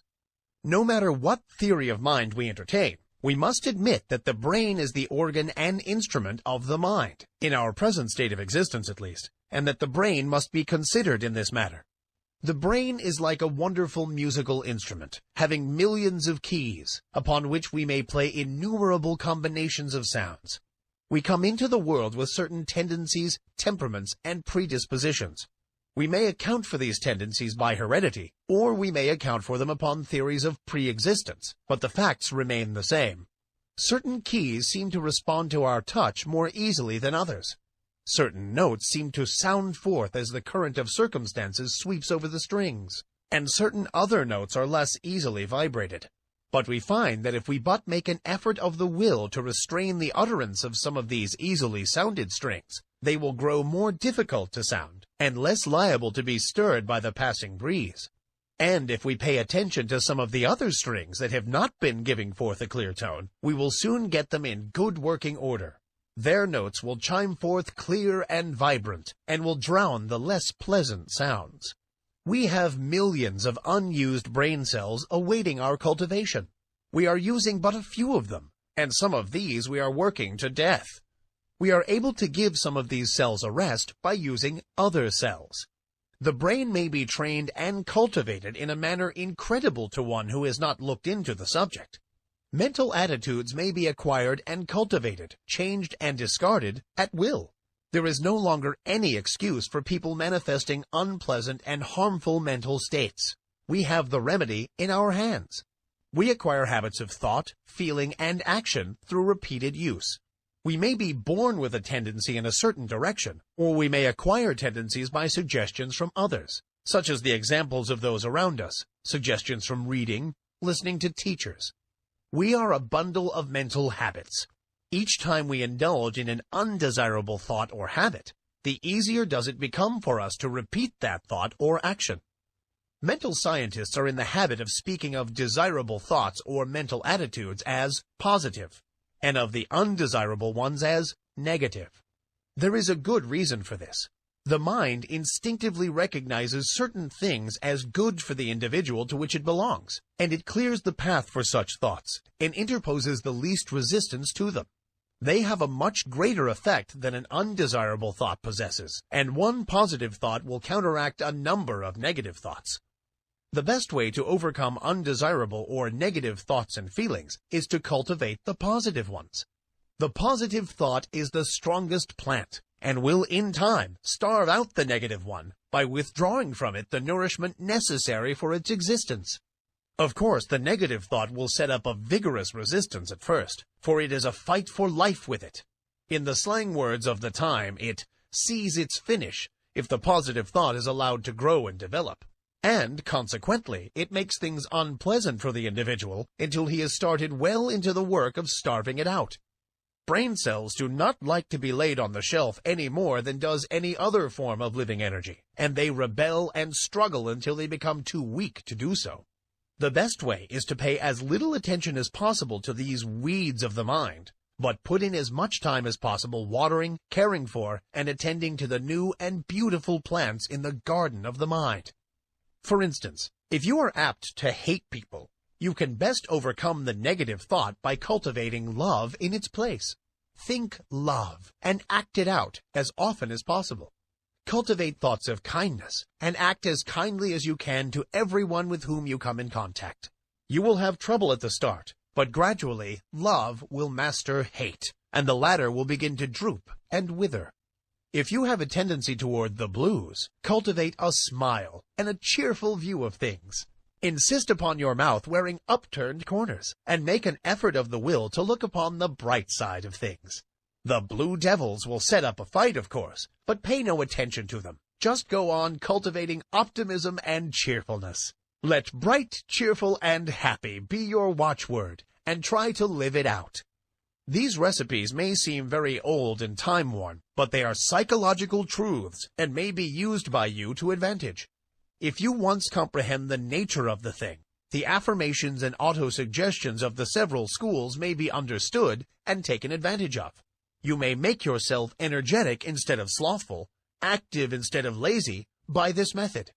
It is all a matter of practice and steady work. New thought people often have much to say about holding the thought, and indeed, it is necessary to hold the thought in order to accomplish results. But something more is needed. You must act out the thought until it becomes a fixed habit with you. Thoughts take form in action, and in turn, actions influence thought. So by acting out certain lines of thought, the actions react upon the mind, and increase the development of the part of the mind having close relation to the act. Each time the mind entertains a thought, the easier becomes the resulting action, and each time an act is performed, the easier becomes the corresponding thought. So you see, the thing works both ways, action and reaction. If you feel cheerful and happy, it is very natural for you to laugh. And if you will laugh a little, you will begin to feel bright and cheerful. Do you see what I'm trying to get at? Here it is in a nutshell. If you wish to cultivate a certain habit of action, begin by cultivating the mental attitude corresponding to it. And as a means of cultivating that mental attitude, start in to act out or go through the motions of the act corresponding to the thought. Now, see if you cannot apply this rule. Take up something that you really feel should be done, but which you do not feel like doing. Cultivate the thought leading up to it. Say to yourself, I like to do so, and then go through the motions, cheerfully, remember, and act out the thought that you like to do the thing. Take an interest in the doing. Study out the best way to do it. Put brains into it. Take a pride in it. And you will find yourself doing the things with a considerable amount of pleasure and interest. You will have cultivated a new habit. If you prefer trying it on some mental trait of which you wish to be rid, it will work the same way. Start in to cultivate the opposite trait, and think it out and act it out for all you are worth. Then watch the change that will come over you. Don't be discouraged at the resistance you will encounter at first, but sing gaily, I can and I will, and get to work in earnest. The important thing in this work is to keep cheerful and interested. If you manage to do this, the rest will be easy. Chapter 13. The Attractive Power, Desire Force. We have discussed the necessity of getting rid of fear, that your desire may have full strength with which to work. Supposing that you have mastered this part of the task, or at least started on the road to mastery, I will now call your attention to another important branch of the subject. I allude to the subject of mental leaks. No, I don't mean the leakage arising from your failure to keep your own secrets. That is also important, but forms another story. The leakage I am now referring to is that occasioned by the habit of having the attention attracted to and distracted by every passing fancy. In order to attain a thing, it is necessary that the mind should fall in love with it and be conscious of its existence, almost to the exclusion of everything else. You must get in love with the thing you wish to attain, just as much as you would if you were to meet the girl or man you wish to marry. I do not mean that you should become a monomaniac upon the subject, and should lose all interest in everything else in the world. That won't do, for the mind must have recreation and change. But I do mean that you must be so set upon the desired thing that all else will seem of secondary importance. A man in love may be pleasant to everyone else, and may go through the duties and pleasures of life with good spirit. But underneath it all he is humming to himself, just one girl, and every one of his actions is bent toward getting that girl and making a comfortable home for her. Do you see what I mean? You must get in love with the thing you want, and you must get in love with it in earnest. None of this latter-day flirting, on today and off tomorrow sort of love, but the good old-fashioned kind, that used to make it impossible for a young man to get to sleep unless he took a walk around his best girl's house, just to be sure it was still there. That's the real kind.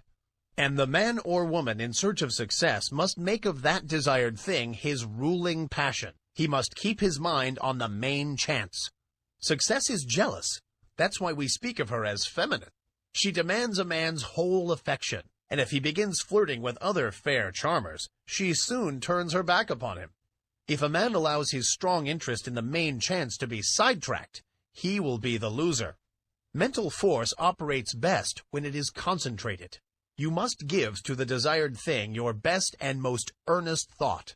Just as the man who is thoroughly in love will think out plans and schemes whereby he may please the fair one, so will the man who is in love with his work or business give it his best thought, and the result will be that 101 plans will come into his field of consciousness, many of which are very important.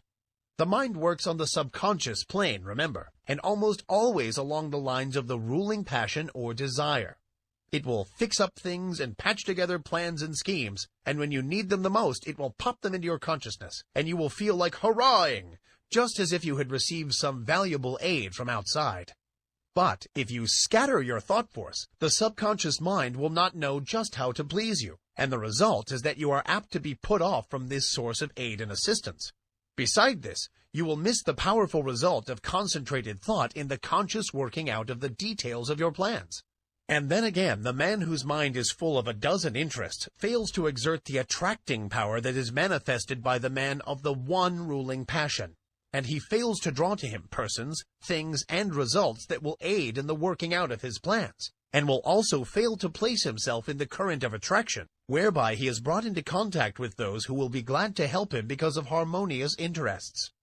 I have noticed in my own affairs that when I would allow myself to be sidetracked by anything outside of my regular line of work, it would be only a short time before my receipts dropped off, and my business showed signs of a lack of vitality. Now, many may say that this was because I left undone some things that I would have done if my mind had been centered on the business. This is true, but I have noticed like results in cases where there was nothing to be done, cases in which the seed was sown and the crop was awaited. And in just such cases, as soon as I directed my thought to the matter, the seed began to sprout. I do not mean that I had to send out great mental waves with the idea of affecting people. Not a bit of it. I simply began to realize what a good thing I had, and how much people wanted it, and how glad they would be to know of it, and all that sort of thing. And lo, my thoughts seemed to vitalize the work, and the seed began to sprout. This is no mere fancy, for I have experienced it on several occasions. I have spoken to many others on the subject, and I find that our experiences tally perfectly. So don't get into the habit of permitting these mental leaks. Keep your desire fresh and active, and let it get in its work without interference from conflicting desires. Keep in love with the thing you wish to attain. Feed your fancy with it. See it as accomplished already, but don't lose your interest. Keep your eye on the main chance, and keep your one ruling passion strong and vigorous. Don't be a mental polygamist. One mental love is all that a man needs. That is, one at a time. Some scientists have claimed that something that might as well be called love is at the bottom of the whole of life. They claim that the love of the plant for water causes it to send forth its roots until the loved thing is found. They say that the love of the flower for the sun causes it to grow away from the dark places so that it may receive the light. The so-called chemical affinities are really a form of love, and desire is a manifestation of this universal life love. So I am not using a mere figure of speech when I tell you that you must love the thing you wish to attain. Nothing but intense love will enable you to surmount the many obstacles placed in your path. Nothing but that love will enable you to bear the burdens of the task. The more desire you have for a thing, the more you love it. And the more you love it, the greater will be the attractive force exerted toward its attainment, both within yourself and outside of you. So love but one thing at a time. Don't be a mental Mormon. Chapter 14. The Great Dynamic Forces. You have noticed the difference between the successful and strong men in any walk of life and the unsuccessful weak men around them. You are conscious of the widely differing characteristics of the two classes, but somehow find it difficult to express just in what the difference lies. Let us take a look at the matter.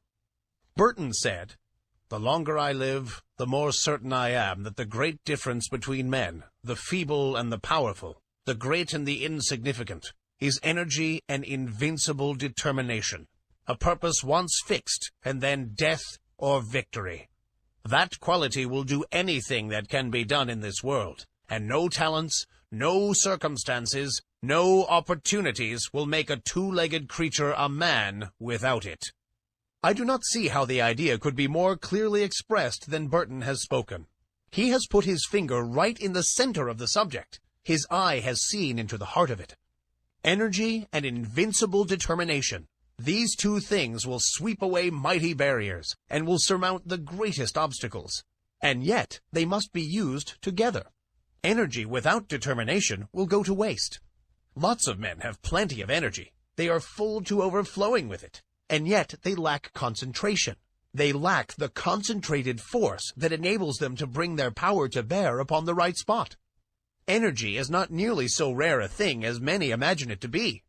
I can look around me at any time and pick out a number of people I know who are full of energy. Many of them are energy plus, and yet, somehow, they do not seem to make any headway.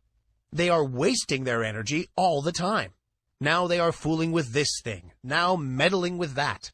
They will take up some trifling thing of no real interest or importance, and waste enough energy and nervous force to carry them through a hard day's work. And yet, when they are through, nothing has been accomplished. Others who have plenty of energy fail to direct it by the power of the will toward the desired end. Invincible determination. Those are the words. Do they not thrill you with their power? If you have something to do, get to work and do it. Marshal your energy, and then guide and direct it by your will. Bestow upon it that invincible determination, and you will do the thing. Everyone has within him a giant will, but the majority of us are too lazy to use it. We cannot get ourselves nerved up to the point at which we can say, truthfully, I will. If we can but pluck up our courage to that point, and then pin it in place so that it will not slip back, we will be able to call into play that wonderful power, the human will.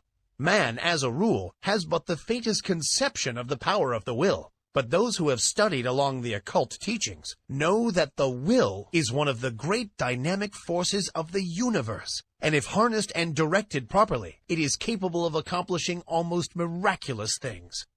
Energy and invincible determination. Aren't they magnificent words? Commit them to memory. Press them like a die into the wax of your mind, and they will be a constant inspiration to you in hours of need. If you can get these words to vibrating in your being, you will be a giant among pygmies.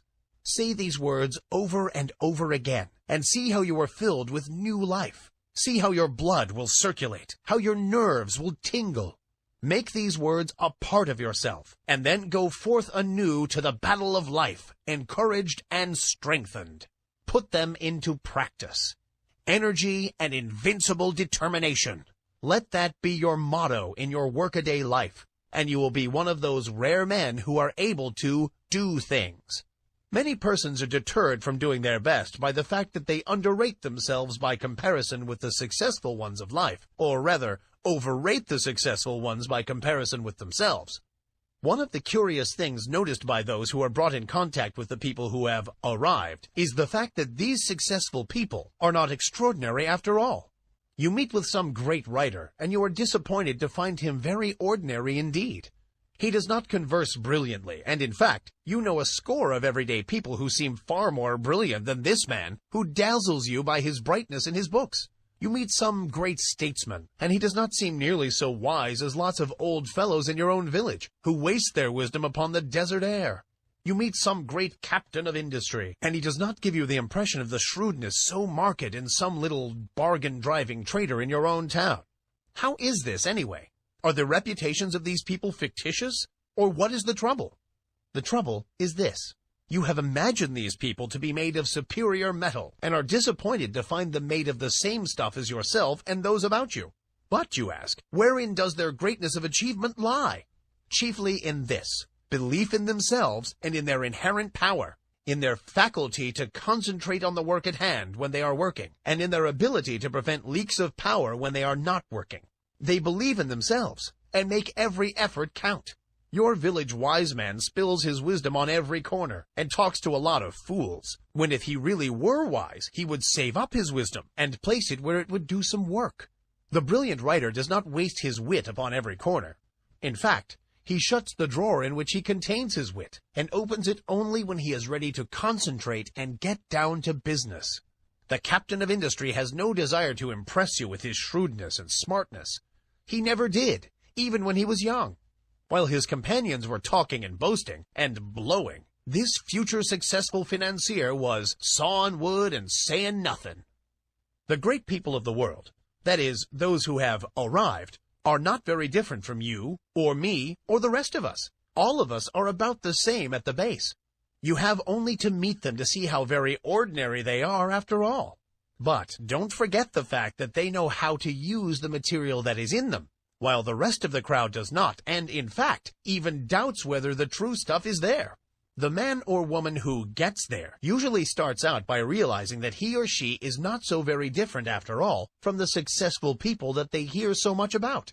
This gives them confidence, and the result is that they find out that they are able to do things. Then they learn to keep their mouths closed and to avoid wasting and dissipating their energy. They store up energy and concentrate it upon the task at hand, while their companions are scattering their energies in every direction, trying to show off and let people know how smart they are.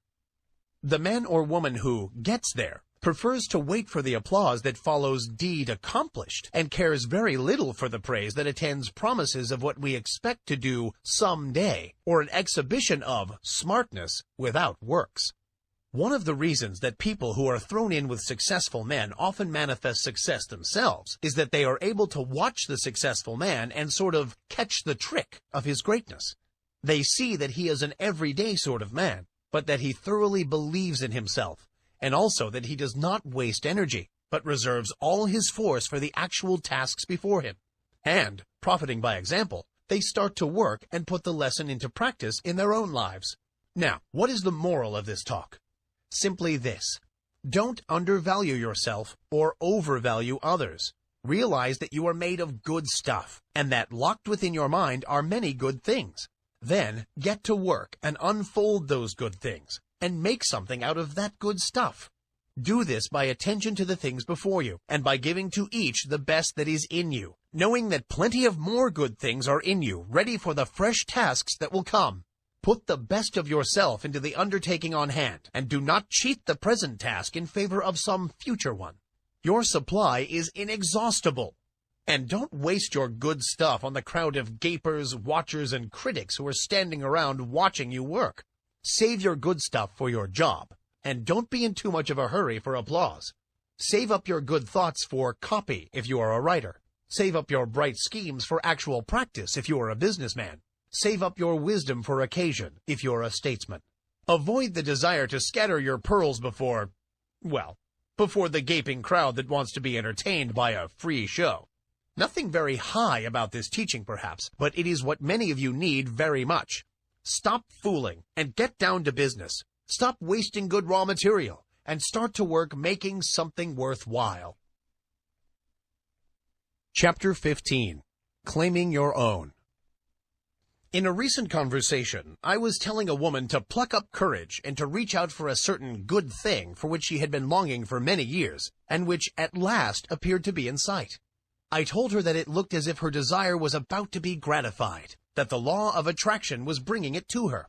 She lacked faith and kept on repeating, "Oh, it's too good to be true. It's too good for me."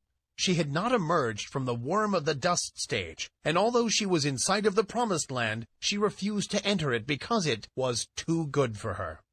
I think I succeeded in putting sufficient ginger into her to enable her to claim her own, for the last reports indicate that she is taking possession. But that is not what I wish to tell you. I want to call your attention to the fact that nothing is too good for you, no matter how great the thing may be, no matter how undeserving you may seem to be. You are entitled to the best there is, for it is your direct inheritance. So don't be afraid to ask, demand, and take. The good things of the world are not the portion of any favored sons. They belong to all, but they come only to those who are wise enough to recognize that the good things are theirs by right, and who are sufficiently courageous to reach out for them. Many good things are lost for want of the asking. Many splendid things are lost to you because of your feeling that you are unworthy of them. Many great things are lost to you because you lack the confidence and courage to demand and take possession of them. None but the brave deserves the fair, says the old adage, and the rule is true in all lines of human effort. But if you keep on repeating that you are unworthy of the good thing, that it is too good for you, the law will be apt to take you at your word and believe what you say. That's a peculiar thing about the law. It believes what you say. It takes you in earnest. So beware what you say to it, for it will be apt to give credence. Say to it that you are worthy of the best there is, and that there is nothing too good for you, and you will be likely to have the law take you in earnest and say, I guess he is right. I'm going to have to give him the whole bake shop if he wants it. He knows his rights, and what's the use of trying to deny it to him? But if you say, oh, it's too good for me, the law will probably say, well, I wouldn't wonder, but that is so. Surely he ought to know, and it isn't for me to contradict him. And so it goes. Why should anything be too good for you? Did you ever stop to think just what you are? You are a manifestation of the whole thing, and have a perfect right to all there is. Or, if you prefer it this way, you are a child of the infinite, and are heir to it all. You are telling the truth in either statement, or both. At any rate, no matter for what you ask, you are merely demanding your own.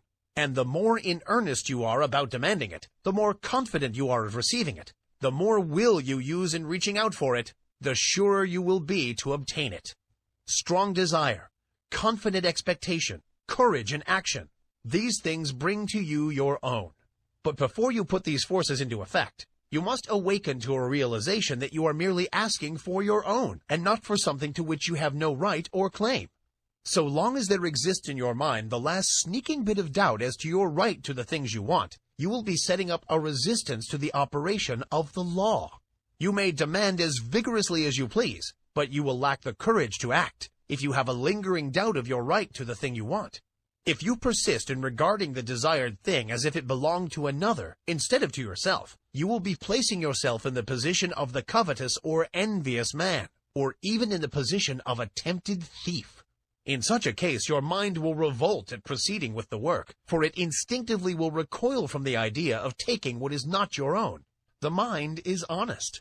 But when you realize that the best the universe holds belongs to you as a divine heir, and that there is enough for all without your robbing anyone else, then the friction is removed, and the barrier broken down, and the law proceeds to do its work.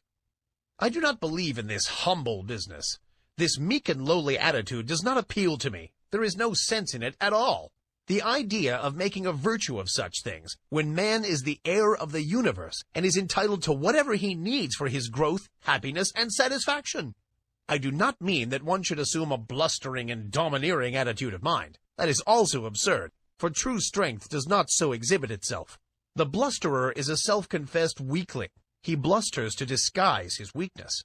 The truly strong man is calm, self-contained, and carries with him a consciousness of strength which renders unnecessary the bluster and fuss of assumed strength.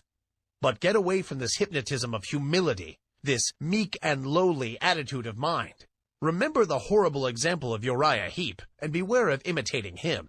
Throw back your head and look the world square in the face. There's nothing to be afraid of. The world is apt to be as much afraid of you as you are of it anyway. Be a man or woman, and not a crawling thing. And this applies to your mental attitude, as well as to your outward demeanor. Stop this crawling in your mind. See yourself as standing erect and facing life without fear, and you will gradually grow into your ideal. There is nothing that is too good for you. Not a thing. The best there is not beginning to be good enough for you, for there are still better things ahead. The best gift that the world has to offer is a mere bauble compared to the great things in the cosmos that await your coming of age. So don't be afraid to reach out for these playthings of life, these baubles of this plane of consciousness. Reach out for them. Grab a whole fistful. Play with them until you are tired. That's what they are made for anyway. They are made for our express use, not to look at, but to be played with if you desire. Help yourself. There's a whole shop full of these toys awaiting your desire, demand, and taking. Don't be bashful. Don't let me hear any more of this silly talk about things being too good for you. Pshaw! You have been like the Emperor's little son, thinking that the tin soldiers and toy drum were far too good for him, and refusing to reach out for them. But you don't find this trouble with children as a rule. They instinctively recognize that nothing is too good for them. They want all that is in sight to play with, and they seem to feel that the things are theirs by right. And that is the condition of mind that we seekers after the divine adventure must cultivate. Unless we become as little children, we cannot enter the kingdom of heaven. The things we see around us are the playthings of the kindergarten of God, playthings which we use in our game tasks. Help yourself to them. Ask for them without bashfulness. Demand as many as you can make use of. They are yours. And if you don't see just what you want, ask for it. There's a big reserve stock on the shelves and in the closets. Play, play, play to your heart's content. Learn to weave mats, to build houses with the blocks, to stitch outlines on the squares. Play the game through and play it well, and demand all the proper materials for the play. Don't be bashful. There's enough to go around. But remember this, while all this be true, the best things are still only game things. Toys, blocks, mats, cubes, and all the rest. Useful, most useful for the learning of the lessons. Pleasant, most pleasant with which to play. And desirable, most desirable for these purposes. Get all the fun and profit out of the use of things that is possible. Throw yourself heartily into the game and play it out. It is good. But here's the thing to remember. Never lose sight of the fact that these good things are but playthings, part of the game, and you must be perfectly willing to lay them aside when the time comes to pass into the next class, and not cry and mourn because you must leave your playthings behind you. Do not allow yourself to become unduly attached to them. They are for your use and pleasure, but are not a part of you, not essential to your happiness in the next stage. Despise them not because of their lack of reality. They are great things relatively, and you may as well have all the fun out of them that you can. Don't be a spiritual prig, standing aside and refusing to join in the game. But do not tie yourself to them. They are good to use and play with, but not good enough to use you and make you a plaything. Don't let the toys turn the tables on you. This is the difference between the master of circumstances and the slave of circumstances. The slave thinks that these playthings are real and that he is not good enough to have them. He gets only a few toys because he is afraid to ask for more, and he misses most of the fun. And then, considering the toys to be real, and not realizing that there are plenty more where these came from, he attaches himself to the little trinkets that have come his way, and allows himself to be made a slave of them. He is afraid that they may be taken away from him, and he is afraid to toddle across the floor and help himself to the others. The master knows that all are his for the taking. The master knows that all are his for the asking. He demands that which he needs from day to day, and does not worry about overloading himself, for he knows that there are lots more, and that he cannot be cheated out of them. He plays, and plays well, and has a good time in the play, and he learns his kindergarten lessons in the playing. But he does not become too much attached to his toys. He is willing to fling away the worn-out toys and reach out for a new one. And when he is called into the next room for promotion, he drops on the floor the worn-out toys of the day, and with glistening eyes and confident attitude of mind, marches into the next room, into the great unknown, with a smile on his face. He is not afraid, for he hears the voice of the teacher, and knows that she is there waiting for him, in that great next room. Chapter 16. Law, Not Chance. Some time ago I was talking to a man about the attractive power of thought. He said that he did not believe that thought could attract anything to him, and that it was all a matter of luck.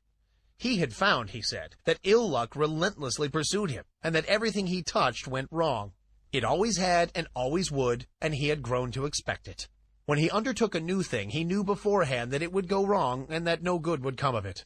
Oh no! There wasn't anything in the theory of attractive thought so far as he could see. It was all a matter of luck. This man failed to see that by his own confession he was giving a most convincing argument in favor of the law of attraction. He was testifying that he was always expecting things to go wrong, and that they always came about as he expected. He was a magnificent illustration of the law of attraction, but he didn't know it, and no argument seemed to make the matter clear to him. He was up against it, and there was no way out of it. He always expected the ill luck, and every occurrence proved that he was right, and that the mental science position was all nonsense. There are many people who seem to think that the only way in which the law of attraction operates is when one wishes hard, strong, and steady.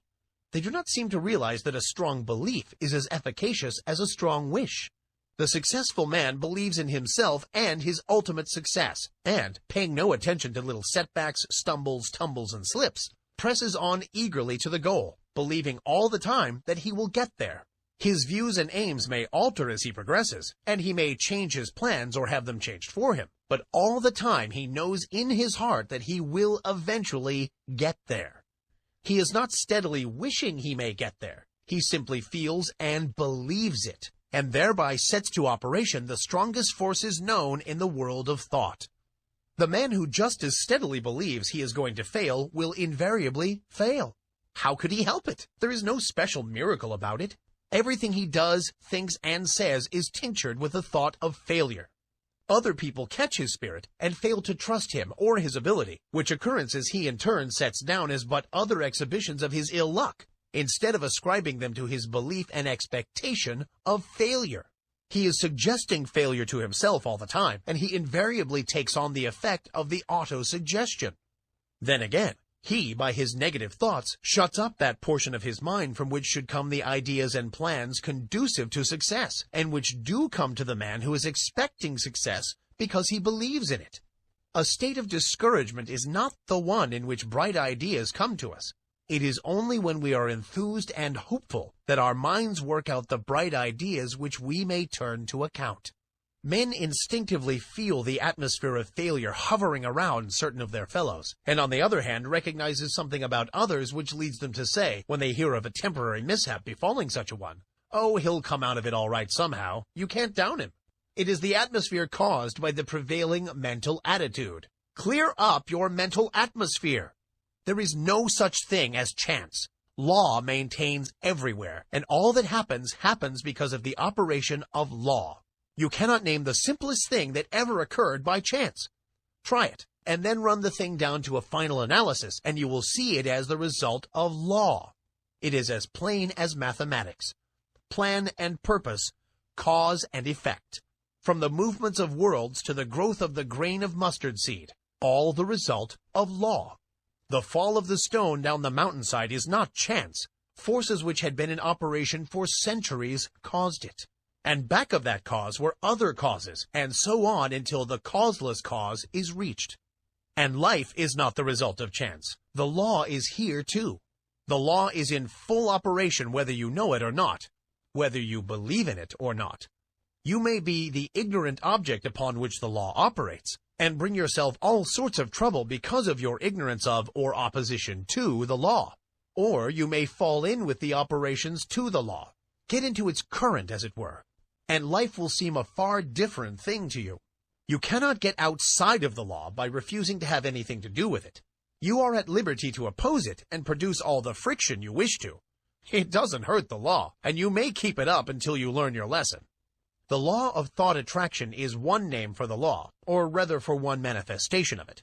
Again, I say, your thoughts are real things. They go forth from you in all directions, combining with thoughts of like kind, opposing thoughts of a different character, forming combinations, going where they are attracted, flying away from thought centers opposing them. And your mind attracts the thought of others, which have been sent out by them, consciously or unconsciously. But it attracts only those thoughts which are in harmony with its own. Like attracts like, and opposites repel opposites in the world of thought. If you set your mind to the keynote of courage, confidence, strength, and success, you attract to yourself thoughts of like nature, people of like nature, things that fit in the mental tune. Your prevailing thought or mood determines that which is to be drawn toward you, picks out your mental bedfellow. You are today setting into motion thought currents which will, in time, attract toward you thoughts, people, and conditions in harmony with the predominant note of your thought. Your thought will mingle with that of others of like nature and mind, and you will be attracted toward each other, and will surely come together with a common purpose sooner or later, unless one or the other of you should change the current of his thoughts. Fall in with the operations of the law. Make it a part of yourself. Get into its currents. Maintain your poise. Set your mind to the keynote of courage, confidence, and success. Get in touch with all the thoughts of that kind that are emanating every hour from hundreds of minds. Get the best that is to be had in the thought world. The best is there, so be satisfied with nothing less. Get into